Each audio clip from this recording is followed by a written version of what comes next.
있었으니 도청합 시민 걸기대회에서는 15만 명이 모였어요. 15만 명이. 지금 현재 이런 그 대군중이 모인다는 것은 상상을 할 수가 없는 일이에요.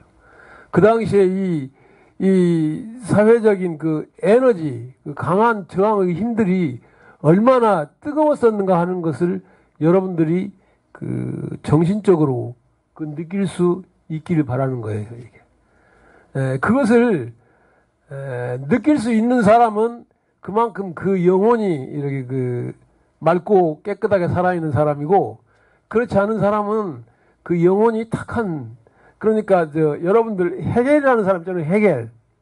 헤겔이라는 사람이 쓴 책 중에 그 정신현상학이라는 책이 있는데, 그 책이 무슨 책이냐면은 이런 거예요.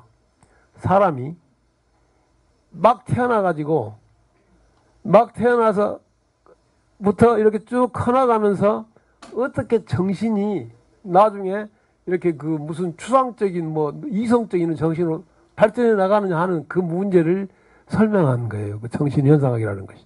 그래가지고 제일 처음에는 뭐 하여간 제일 처음에 얘기가 태어나면 그거는 이 감각적 확실성만 갖는 존재예요. 그러니까 이 의식이나 판단이나 이런 건 없어. 그냥 이렇게 그 감각 뜨겁고 뭐 차갑고 이게 바늘로 쑤셔버리면 아프고 말한다 이런 감각 능력만 가지고 있거든.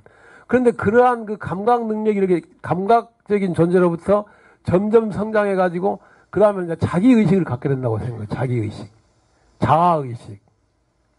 자아 의식을 갖는다는 것은 이제 이 말하자면은 자기 자신을 이렇게 이렇게 볼 수 있는 게 자아 의식이에요. 여러분들이 자아를 보는 방법이 어떻게 봅니까, 여러분들은? 여러분 자아를 어떻게 봅니까? 지금부터 내가 한 30분 동안 하는데, 그때까지는 여러분들이 딱 질문을 하나를 생각해 놓으세요. 나한테 할 질문을. 내가 다른 데 가서 하면 이렇게 써내라 하거든, 질문을 전부 다. 그러는데, 써내리라고 할 수는 없나? 질문을 꼭 준비해 놓으라고. 그러니까, 말하자면 뭐냐면, 내가 지금 무엇을 모르는가? 내가 무엇을 알고자 하는가? 이걸 생각을 하라, 이거예요. 그걸 써서 내라고, 써서. 아니면 말로 해도 좋고, 그 질문을. 자기 자신을 알 수 있는 것은 뭐냐면은, 어떻게 하느냐 하면, 우리의 자신이라는 것은 이, 여러 가지 층이 있어. 이렇게 눈으로 보면 육체적인 자아가, 이거 자신이에요, 이것도. 그런데 또, 뭐냐면은, 정신적인 자아도 있어. 이거는 우리들의 이 생각하는 능력이. 또 우리들의 이 사회적인 자아도 있어. 이건 뭐냐면은, 이렇게 서로 행동을 주고받으면서 그 상대방을 느끼는. 그러면 우리들의 이 육체적인 자아는 어떻게 확인할 수 있습니까? 어떻게 발견돼? 우리들 육체적인 자아는 여러분들이 거울을 봐. 그러면 여러분들의 얼굴을 여러분들이 볼 수가 있어. 여러분들이 좀 더 자세히 보시면 옷을 싹 벗고 큰 거울 앞에 서면 나는 이렇게 생긴 사람이구나 하는 게 육체적인 자아에 대한 인식의 방법이에요. 말하자면은 자기 자신을 대상화시킬 수 있을 때, 객관적으로 이렇게 대상화시킬 수 있을 때, 그렇게 해서 자아는 발견되고 또 발견되면서 이렇게 형성 발전되는 것이에요. 철학에서 말하는 그 objectification, 이 대상화, 이게 모든 인식의 출발이에요. 모든 인식. 여러분들의 그 정신적인 자아는 어떻게, 그러면 정신현상학이니까 정신적인 자아는 어떻게 발전하느냐? 정신을 대상화시켜야 돼. 정신을 대상화시킨다는 것은 어젯밤에 내가 술 먹고 너무나 개판 쳐버렸던 것에 대한 그 기억을 다시 되돌려 가지고 반성하는 것이 정신적 자아에 이르는 길, 발전시키는 길이에요. 헤겔은 그 정신적인 자아를 발전시키는 그 내면에서의 이 대상화 작업, 이것을 그 정신의 변증법이라고 생각했고, 변증법이라고 했고, 이 변증법적 과정이라는 것은, 진정한 변증법적 과정은 그냥 이렇게 가볍게, 편리하게, 이와 같은 그 반성의 과정이 아니라, 매우 그 진지하고도 치열한. 그래서 그 헤겔 책에서는 뭐라고 하냐면은, 그 자기의 그 내면적인 그 반성 작용을 생사를 건 투쟁이라고 그래요. 생명을 걸고 싸우는 그러한 자세로서 자기 자신을 반성해. 그러니까 내가 어제 바보 같은 짓을 했다면 칼로 팍 주셔보려고 말이야. 이런 정도의 강한 의지를 가지고 반성을 할 때 그 정신이 이렇게 점프, 이렇게 도약해 나가가지고 이 성장하는 것이라 이거예요. 그러한 그 강한 그런 그 결단, 이러한 것들이 정신적인 자아를 형성시키는 것이거든요. 그래서 우리들이 자아는, 사회적인 자아는 이렇게 상대방, 여러분들 지금 여기 나 보면은 이 앞에 이분은 별로 뭐 그렇게 기분 좋지 않은 인상으로 나를 보는 것 같은데 그거는 내 모습이 당신에게 비춰진 것에 대한 그 반응이기 때문에 나의 사회적인 자아거든요. social self, spiritual self. 그러는데 여러 가지 대상화할 수 있는 거, 반성할 수 있는 것이 대단히 중요해요. 여러분들이 그 반성을 잘하려면 여러분들 정신이 맑아야 돼. 그것이 탁하게 되면은 잘 안 비쳐, 잘 안 보여요. 그러한 정신으로서 우리가 나아가야 된다 하는 것들을 말씀을 드리고, 그래서 우리가 지금 과거에 이 도청 앞에 이러한 것들이 됐는데, 요것을 이제 좀 의례 투쟁을 넘어서 이 일상적인 투쟁에서 보면은 이 놀라운 것들이 이거예요. 여기 보면은 일반적인 특성이 있고,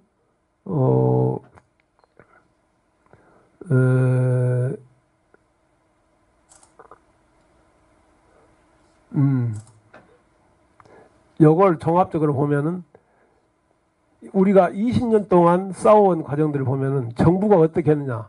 83년까지는 엄격하게 억압을 했어. 그런데 84년에서 87년까지는 묵인된 통제를 했어요. 88년에서 91년까지는 공식 승인을 했어. 묵인된 통제를 할 때 참여가 굉장히 강화됐고 확장됐고 조직이 이루어졌고, 그래서 이 진상규명과 보상을 요구하는 목소리들이 나타나게 됐고, 88년에 공식 승인을 하고 나서는 그 당시에 우리는 이걸 혁명축제라고 그렇게 이야기를 합니다. Revolutionary Festival이라고, 혁명축제. 그때 이러한 축제들은 전야제를 중심으로 해서 이루어지는 것이죠. 88년부터 91년까지 특히 5월 17일 날 밤에 있었던 그 전야제, 그 다음에 5월 18일 날 오후 4시 이후에 있었던 도청 앞에 있었던 이 국민 걸기대회, 여기 보면은 대규모 집회, 이러한 것들이 그 축제의 한 형태가 되는 것이죠. 이때 이 운동은 구체적으로 말하면 학살자 체포 결사대도 운영했어, 그 당시에 보면. 요건 뭐냐면은, 이제 88년부터는 이제 그 정부가 이 5.18을 그 폭도들의 반란, 난동으로 이제 했던 것을 민주화 운동으로 바꿔서 이렇게 정의를 했고, 보상을 시행하려고 그러니까, 그때부터는 이 공격이, 이 운동 세력의 공세가 강화됐어요. 물론 그 운동 세력들이 그와 같이 강화됐던 것은 여기 보면은, 광범한 민중연대라고 그러는데, 여기에서는 이 5.18 그 유가족하고, 학생들이 많이 싸웠어요. 여기에서는 이제 대학생들하고 그 유가족 부상자, 이 84년이 되면은 부상자들도 이제 병원에서 나와가지고 그 같이 싸움에 이런 부상자들도 많이 싸우고, 이게 이제 이 88년에 이르면은 이때는 대학생들하고 그 유가족 부상자 이러한 사람들과 아울러서 노동자, 농민, 그 다음에 민주화 운동가들까지 다 포함해서 싸웠어요. 여기에서는 이제. 그러니까 그만큼 세력이 강화됐다고 해요. 이때 학살자 체포 결사대 사례를 하나를 이야기를 하자면은, 전두환이 그 청문회에 나와서 이야기를 해도 그 진실을 이야기하는 거 넘어가려고 하니까, 우리 동네 어떤 스님 하나가 동국대학에다가 결사대원 모집 공고를 냈어요. 대자보로 해가지고. 전두환 체포 결사대원 모집 공고를 내서 거기에 내가지고 며칠 날까지 다 모이라고. 그렇게 내가지고 모였는데 거기 나중에 보니까 모인 사람이 그때 1988년 12월이에요. 그때 모인 사람이 한 50명 됐다는 거예요. 그래서 그 버스를 한 대를 불러가지고 이제 백담사로 이제 쳐들어가려고 이제. 그때 그 공고를 써가지고 모인 그 지도자, 그러니까 그 의병장이죠, 말하자면은. 조선시대로 말하면 의병장이요. 그 사람이 누구냐면은 백양사에 지금 방장 스님으로 있는 지선 스님이에요. 지선 스님이 그 공고를 냈다 하더라고. 그래갖고 이제 부대원을 이끌고 이제 버스 타고 이제 가는 거예요. 저 백담사를 향해서 가는데, 가다가 저 서울에서 좀 나가는 의정부 가면 이제 뭐가 있냐면은 검문소가 있어. 그 검문소가. 검문소에서 통과를 못 하는 거야. 왜냐하면 그 경찰들이 그 여러 겹으로 막아가지고 도저히 통과를 못 하니까 겨울에 눈 내리는 겨울이고 막 그런 얼음장이 그러는데 거기서 이틀 동안을 잤어. 거리에서. 그래서 이틀 동안을 자고 거리에 누워서. 그때 밤에 그 지역에 있는 학생들이나 이 청년들이 그 라면 끓여가지고 우유 갖다 주고 뭐 이런 거 갖다 좀 먹고 자면서 이렇게 경찰이 이렇게 막고 있으니까 누워가지고 기어서 하나씩 하나씩 물리치면서 이렇게 나아가는데 나중에는 그 경찰서장이 그 지선 스님한테 이 대표자들한테 나와가지고 울면서 하소연을 하더라는 거예요. 제발 좀 물러가 주십시오. 다른 그 대모대들 오면은 좀 이렇게 하다가 가시는데 어찌 이렇게 안 가시나요? 좀 가십시오. 가주십시오. 사정을 해서 이 사람들이 다시 서울로 와가지고 운동장에 다시 모이라고 그래가지고 야 우리가 작전을 바꾸자. 이렇게 단체로 버스로 가니까 저항이 심하니까 각계 약진을 하자. 그리고 소집단으로 한 5명, 3명씩 이렇게 못 타가지고 다 그룹들 나눠가지고 개별적으로 버스를 타고 강원도 인제로 모여라 말이야. 그리고 거기서 모여서 와가지고. 거기 모여가지고 거기서 이제 몽둥이 들고 쳐들어가는데, 아이, 그 백담사 들어가는 입구에서는 별 저지가 없었는데, 산속으로 들어가니까 전두환이나 노태우가 일종 깡패들 아니에요, 그 아들이? 그러니까 그 하수인들이 나타나가지고 완전히 막 패고, 이 쇠 파이프, 쇠 줄 이런 것으로 막 치고 그래가지고 대판 싸움이 붙으니까 경찰이 이제 출동을 해가지고 이 사람들을 다 싣고 이제 경찰차를 먼 차라 가지고 그것을 경찰차 그 망쳐진 거 그거에다 싣고 이제 인제 경찰서로 간 거예요. 그래갖고 인제 경찰서 다 모아보니 그 겨울에 이 사람 추우니까 말이야 그 밤을 그런데 지금 이렇게 몸을 서로 이렇게 비벼가지고 젖은 옷을 이렇게 데우면서 밤을 새웠다고 그랬어요. 그리고 거기서 한 이틀 동안 있다가 거기에서도 이 사람들도 그냥 좀 아쉬웠던 모양이죠. 인제 경찰서 현판을 띄워가지고 이제 버스에다 싣고 이제 가는. 그러니까 이제 경찰서장이 와가지고 이제 저 간판 좀 주라고 말이야. 그래가지고 교환했다는 거예요. 이제 자기들 필요한 거라고 교환하고 이제 다시 동국대학으로 와가지고 거기에서 야 우리가 이대로 헤어질 수 없단 말이야. 해산할 수 없다. 그래가지고 그때 전두환이가 있던 절 이름이 뭐지요? 그 백담사 주지한테 통보를 한 거예요. 야 우리가 이렇게 해서 가서 좀 그러려고 그러는데 그 불량배들이 많아가지고 가서 못 만났단 말이야. 당신한테 내가 해명을 드려야 되겠는데 나와란 말이야. 그래가지고 백담사 주지가 통국대로 나와가지고 그래서 서로 이렇게 설명을 하고 그런 기회를 가졌다고. 이게 학살자 체포 결사대의 한 사례라고 이게. 체포 결사대가 이거만 있었던 게 아니라 그때 뭡니까 전대협 한총련 체포 결사대들은 연희동에 가가지고 막 개판 쳐불고 뭐 그랬었는데 그런 선수들이 지금 보니까 시청 직원으로 취직해가지고 내가 알지 내가 거기 보면은 그러고 나한테 그러더라고. 제가 그 당시에 연세대학교 후문에서 지휘를 한 지휘자입니다. 뭐 그러고 막 이런 이야기를 하더라고요. 그게 이 체포 결사대예요. 그렇게 해가지고 이제 하면서 이 특별법 제정 운동을 계속했어요. 특별법 제정 운동을 했는데 이 특별법이 정말 이게 내가 이 항쟁 역사 운동사를 쓰면서는 이 특별법 제정 운동을 6월 항쟁보다 더 비중 있게 다뤄야 된다고 생각을 해.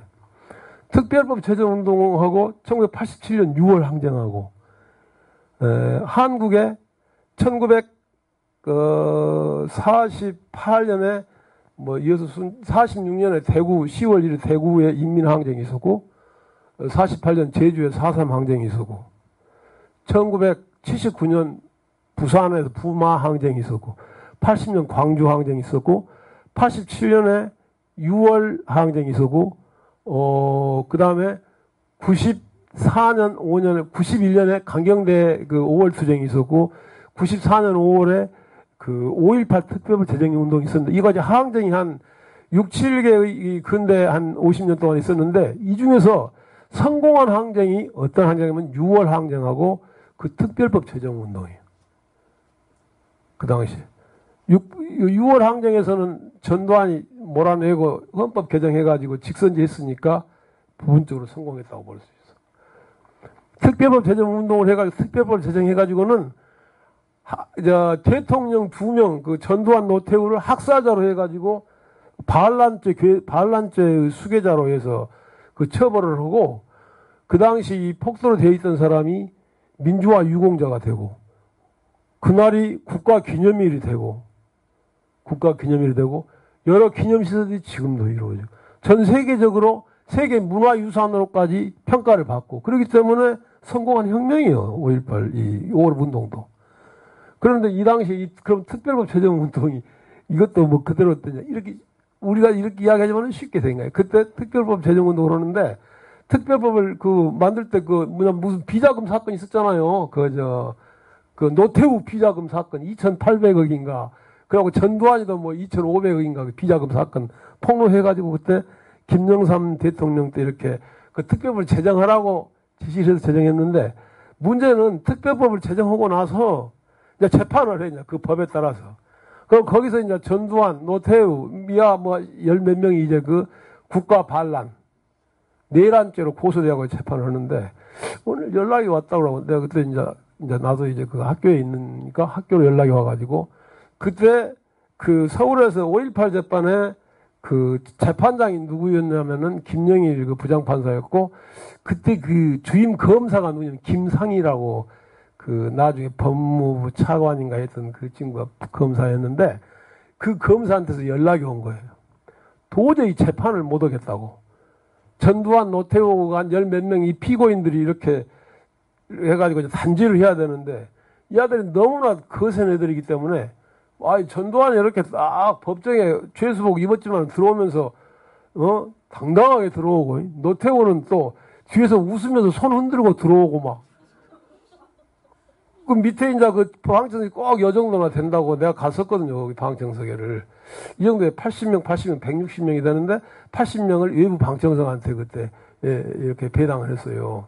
그런데 어느 날 그러더라고. 그 선배 교수가 김상희 검사가 도저히 이 재판정 분위기가 재판을 더 이상 진행할 수가 없으니까 광주에서 와서 좀 도와주지 않으면 할 수가 없겠다. 그래서 우리가 그러면 방청단을 모집해서 해가지고 공모를 해서 방청해. 그러니까 공모를 했더니 우리도 한 버스 한 대 정도 되더라고요. 그래서 그때 재판이 화요일하고 목요일인가 있어가지고 화요일 재판에 방청을 하려고 월요일 날 밤 12시에 광주역 앞에다 버스를 대절해가지고 그걸 타고 12시 출발하면은 서초동 법원 앞에는 4시에 도착을 해, 이제 그것이. 그렇지 않겠습니까? 그럼 이제 그때 가서 이제 사우나에 가가지고 이제 좀 몸 좀 풀고 그 다음에 또 해장 한잔 하고 이제 먹고 이제 가는 이제 방청을 하는 거예요. 그런데 그때 이제 올라가는데 그 이제 나도 이제 2번 갔는데 한 번 가는데 역시 그 인솔자하고 같이 그 차를 타고 갔는데 왔다 그 차 되게 빨리 달리더라고. 이 투사들은 차도 빨리 몰더만 보니까 뭐라 하냐면은 봉고차 하나 하고 두 번째 갈 때는 봉고차 하나 하고 그 자기 차로 간다 그러면서 교수님은 그냥 제 차로 가시죠. 왜냐하면 이 봉고차 저 기사가 꽤 빨리 달리는 그 과속 성격이 있으니까 제 차로 가시는 게 나을 겁니다. 그래서 그 차를 탔죠. 마음 놓고.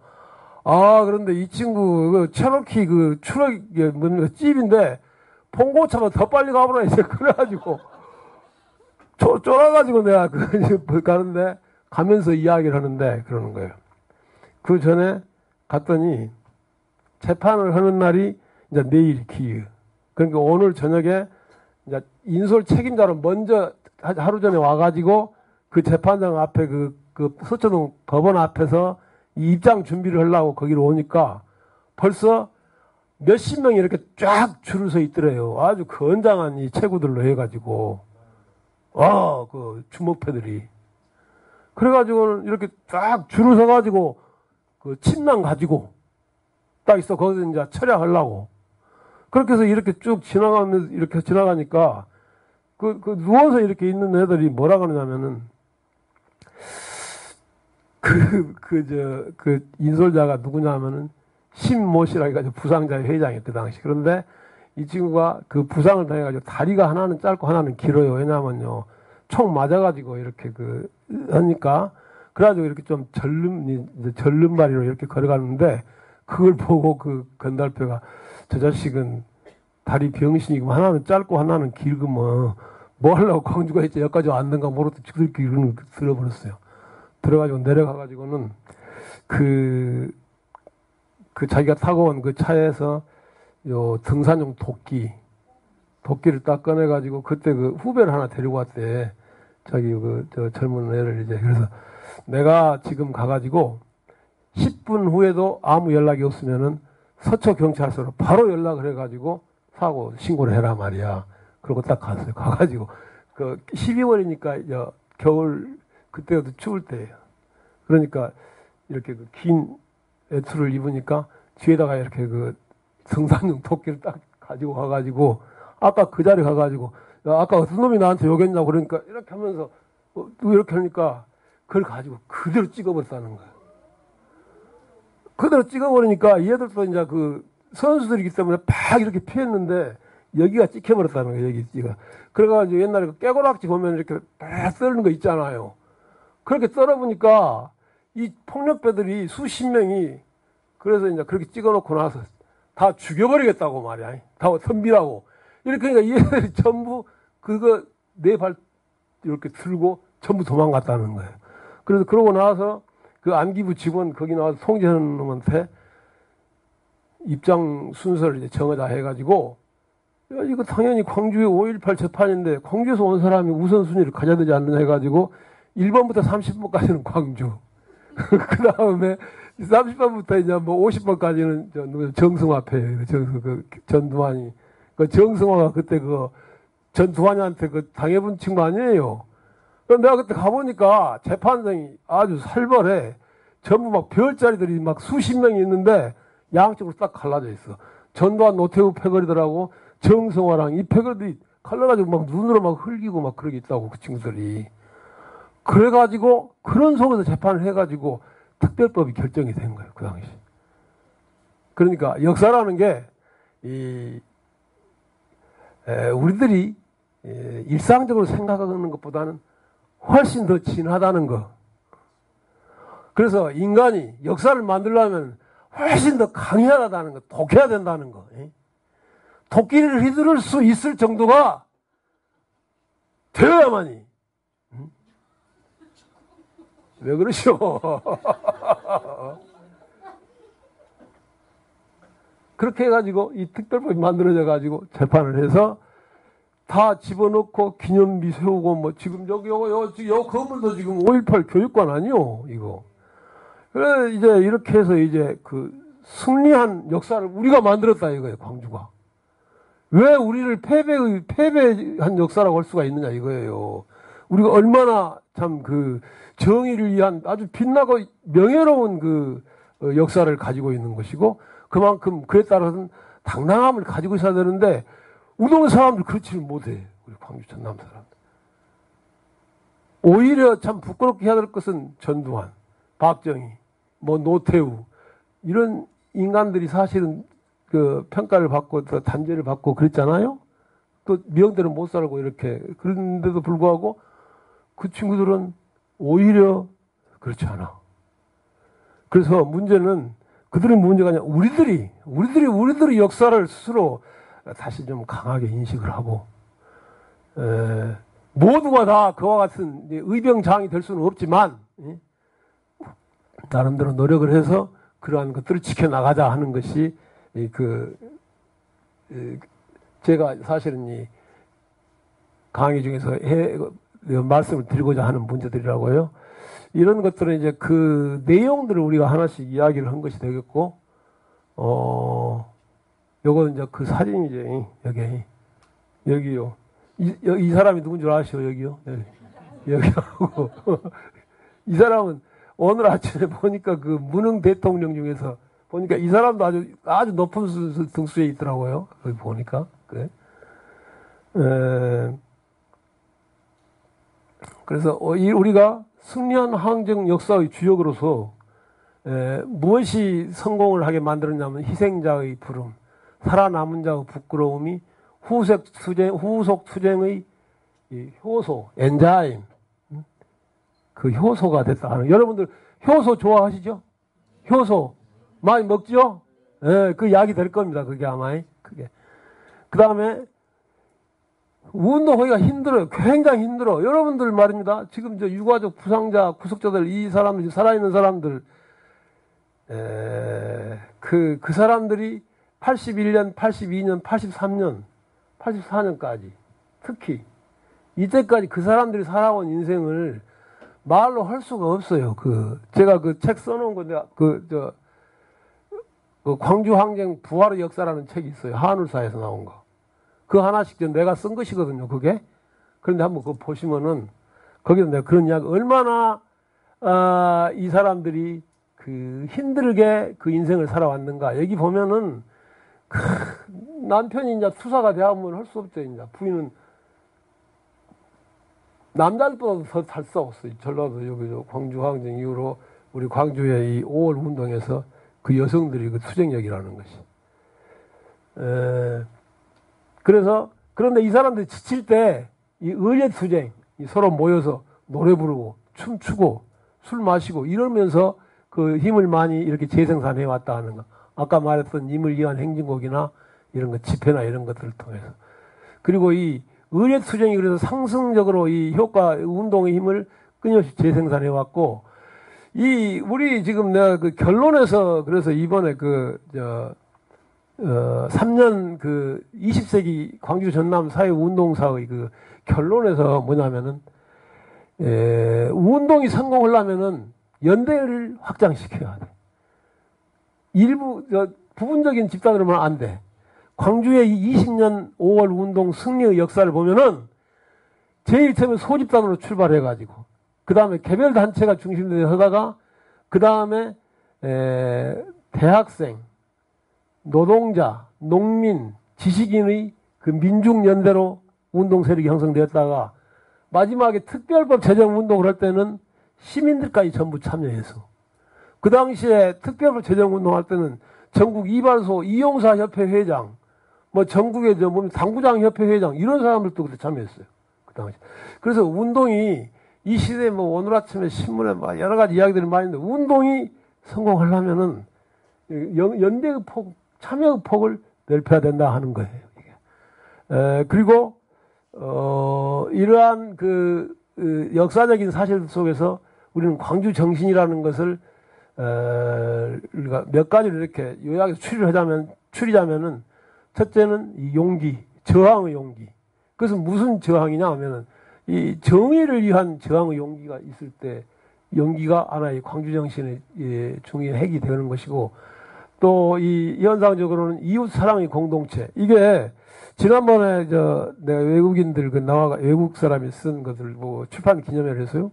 출판 기념회를 할 때 그 친구한테 물어봤어요. 그 친구가 어떤 친구냐면은 나보다 한 살 아래예요. 그 친구가 49년생이에요. 그래가 나한테 꼭 형 그러거든요. 이제 미국에서 MIT 대학 경영학과를 다녀서 MIT 학부생이에요. 아주 뭐라 하면 굉장히 브라이트 그런 친구인데 다니다가 월남전 반대 데모해가지고 잘려가지고 감옥에 간 거예요. 가가지고 거기서 택시기사를 9년 동안을 해서 택시기사를 9년 동안 하다가 그 어떤 사람 만나요. 그러니까 사람이 누구냐면 여러분들 허버트 마르쿠제를 아시나요? 이름 들어봤어요? 허버트 마르쿠제라고. 허버트 마르쿠제, 이성과 혁명 이런 거. 마르크스, 모태통, 마르쿠제 이 M자 세 개를 하면서 3M이라고 할 만큼 유명한 사람이 허버트 마르쿠제. 그 사람이 LA에서 사회학 교수를 하니까 택시 기사들 면접을 하다가 면접자로 이렇게 와가지고 보면서 뭐라 그러냐면은 우리 조지를 보면서 이야기를 그러더래요. 그 면접으로 와서 청년은 그 택시를 운전하는 것보다 글을 쓰는 게 더 나을 것 같다고. 그래가지고 대학원을 갔어요, 이 사람. 대학원을 가가지고 대학원에 가서 이제 공부를 하고 박사가 되고 독일로 가가지고 그런데 그러면서도 블랙팬더 미국의 그 진보 정당 거기 운동도 하고 거기서 아랍으로 가가지고 여러분들 PLO라고 있죠? PLO 그 뭡니까 그게? 팔레스타인 그 뭡니까 요르단인가 뭐 거기 해방 기구 아닙니까? 거기 단원으로 들어가서 그리고 AK 소총 가지고 거기 독립운동을 하다가 그 아랍 아가씨를 만나가지고 결혼을 했어. 그리고 둘이 다시 미국으로 와가지고 미국 와서 이제 대학 교수하고 있다가 이제 광주 5.18로 와가지고 이제 형을 만나게 되어서 지금 이번에 명예 광주 시민이 돼가지고 명예 시민이 돼가지고 내년에 또 오라고 와가지고 광주 아가씨를 또 그 이혼한 후로 부인으로 맞이해가지고 광주에 내가 아는 사람들이 하지 말라고 그 결혼하지 말라고 말렸는데도 끝까지 이기고 결혼을 하더라고. 우리가 그 말린 친구들 보면 나름대로 이유가 있어. 특별한 이유가 있어. 그 간절한. 그러고 하지 말라겠는데 끝까지 이기고 하더니 너무나 사랑을 해. 그런데 갑자기 그 여자가 죽어버렸어. 전남대학 나온 여자인데. 죽어가지고 이제 내가 그 결혼식장은 내가 갖고 연결식장은 내가 그랬는데 이 사람이 그와 같이 치열한 그 용기가 있어. 총 들고 싸워버리는 거예요. 그래갖고 여기 광주에서 와가지고 너 언제 한번 저녁에 술판이 벌어졌어. 서울에 민주화운동 기념사업에 뭐 회장도 오고 뭐 이런 운동가들이 왔는데 그때 그 같이 참석했던 사람 한 남자가 여자한테 뭐라고 욕을 하면서 이렇게 폭력을 행사하려고 하니까 세 번은 이렇게 해가지고 그 맥주병을 잡아가지고 쳐보려고 그래갖고 말리고 그랬다니까 그게 그랬는데 그 사람은 그 책을 이번에 냈는데 내가 그 사람한테 내가 물어보라고 누구한테 와서 물어보라고 질문해라 말이야. 그럼 무슨 질문을 할 거냐고 그러더라고. 그래서 아이씨 그 사람이 이 전 세계 항쟁에 대한 최고의 전문가예요 현재. 전 세계 어느 사회학자도 그만큼 넓은 이 필드 워크, 그 케이스 스터디, 사례 연구를 한 사람이 없어. 그 사람은 68년에 그 유럽, 여기 일본 적군파까지, 미국, 이런데 항쟁을 다 조사를 했고, 80년 이후로 와가지고는, 우리 코리아에 있는 이 광주 항쟁뿐만 아니라,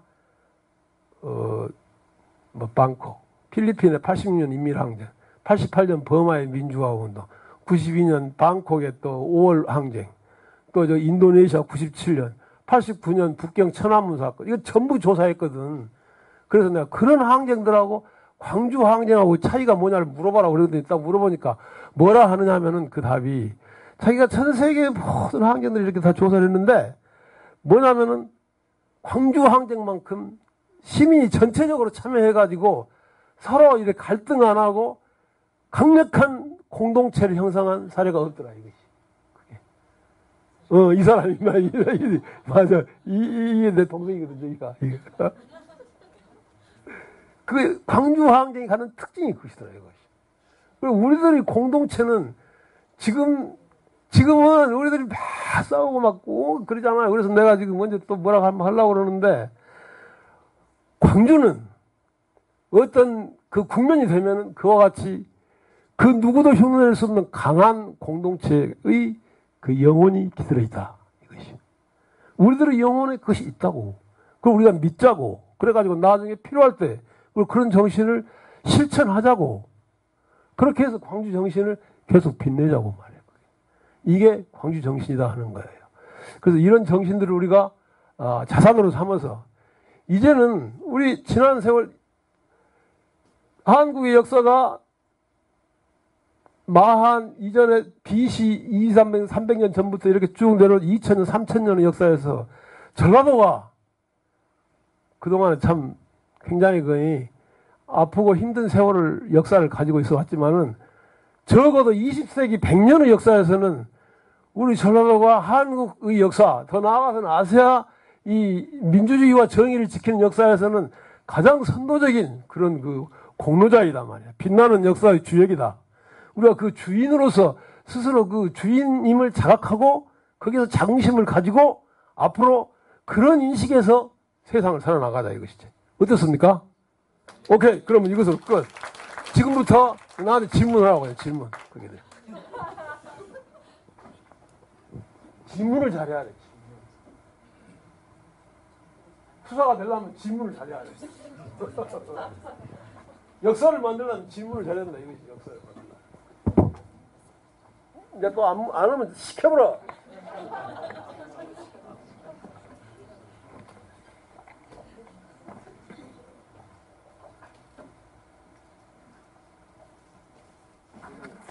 제가 하나만 할게요. 오케이, 예, 좋습니다. 안 시키고 제가 알기로 우리 나가지 교수님은 뭐 한 30년 이상 동안 5.18을 집중적으로 연구한 학자거든요. 특별히 5.18 연구를 집중적으로 하시게 된 배경이나.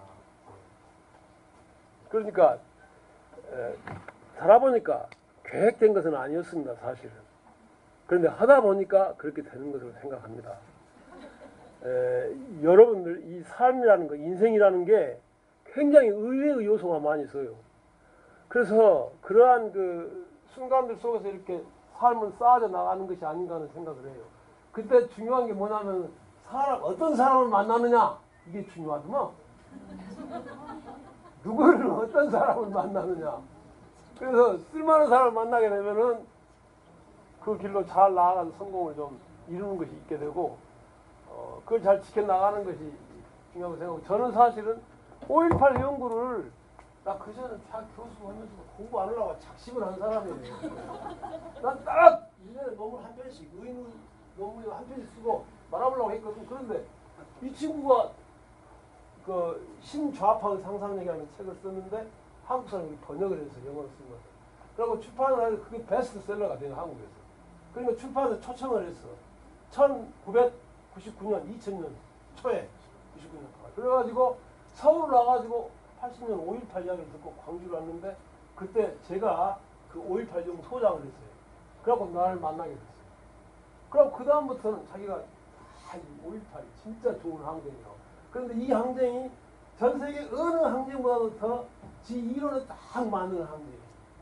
그 이로스 이펙트라고 이 사랑의 열정을 가지고 운동도 사랑이다. 운동도 사랑이다 이거예요. 운동.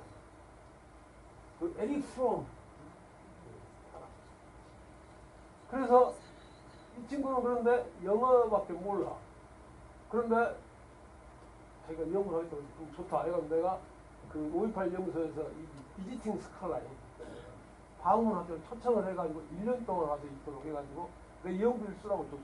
왜냐하면 나는 소장이 있어. 거기서 연구를 하는데 내가 안 가면 연구를 할 수가 없어. 왜냐하면 영어만 하고 한국만 모르니까. 그래서 제가 이제 그 친구 데리고 가가지고 그 이제 인터뷰 주로 이제 이렇게 면접하고 그러는데 친구를 다른 사람들 면접 인터뷰도 안 해. 제일 우선하는 건 뭐냐면 그때 총을 든 사람들. 이게 진짜 그 5.18의 정수는 그 사람들이 다 아는 거예요. 그럼 그 사람들 인터뷰를 하는데 이 모르니까 내가 이제 질문하면 내가 또 통역해주고 또 그 집을 다 보면 또 내가 해주고 이제 그러니까 나도 이제 어쩔 수 없이 공부를 해야만 하게 되는 이제 그런 상황이 되어가지고 그런데 이 친구는 확실히 이렇게 질문을 해서 영어로 이렇게 내가 통역을 해주고 그러면은 그렇게 쓰면은 우리들은 이렇게 쓰면은 그 요점만 쓰고 단어만 쓰잖아요. 근데 이 안은 영어로 하는데 이렇게 문장을 바로바로 막 쓰더만. 그러니까 아주 그 독특한 그 탤런트가 있어. 예를 들면 내가 같이 이제 하노이에 있는 국제학술회의를 같이 갔는데 하노이에를 이렇게 공항에 밤에 도착을 했어. 그래가지고 우리 호텔 예약된 호텔로 가려고 그러는데 저 딱 내려가지고 바로 이렇게 지도를 하나 사더라고.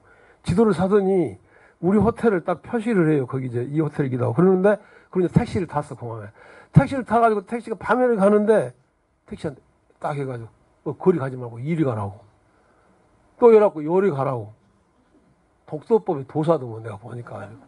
그 바가지 안 쓰려고 그걸 알아가지고 요리 가라고. 그래서 내가 어떻게 그렇게 빨리 그렇게 있냐 그랬더니 자기는 그 초등학교 다닐 때부터 아버지가 군인이었는데 니는 참 지도를 잘 본다 하는 그 칭찬을 들은 적이 있다고 그렇게 하더라고요. 그래서 그 친구를 만나가지고 같이 그렇게 내가 공부하려고 하면 막 어디 국제학술회의에 내 논문 발표할 제목 써가지고 자기가 보내가지고 나중에 나한테 그거 쓰라고 지가 써주기도 하고 뭐 그러고 뭐 그 논문 써야 되고 뭐 이렇게 했는데 지금은 나도 국내 인류의 저술가가 됐어. 한울 출판사에서 청년지성 총서의 4번이 나야. 내가 쓴 책이야. 그러니까 우리 국내에서 그 인류의 그 저술가가 된 거야. 그게 그 친구 때문에. 여러분 사람을 잘 만나요. 사람을 잘 골라서 잘 만나야 된다 이것이. 그게 또 누구 질문해봐 또 그게. 응?